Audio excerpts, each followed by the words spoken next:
খুবই কম সময় তৈরি করা যায় এরকম একটা নাস্তার রেসিপি হচ্ছে ডিম পাউরুটি, যেটা খেতেও বেশি অনেক ভালো লাগে আর খুব তাড়াতাড়ি বানানো যায়। সেজন্য একটা বাটি নিলাম, বাটিতে কিছু দিয়ে দিলাম পেঁয়াজ কুচি, তারপর কাঁচামরিচ কুচি, লবণ, হলুদের গুঁড়া, ধনিয়ার গুঁড়া আর একটু জিরার গুঁড়া। তারপর একটা ডিম দিয়ে খুব ভালোভাবে ফেটিয়ে সাইডে রেখে দিলাম।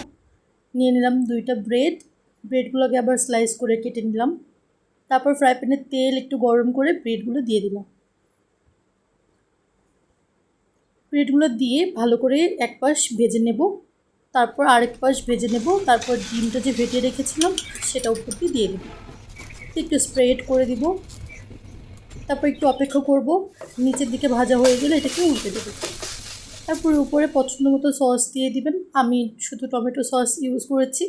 দিয়ে এটাকে ভালো করে ফোল্ড করে দিব, নামিয়ে এর উপর আরেকটু সস দিয়ে এটাকে পরিবেশন করে নিব।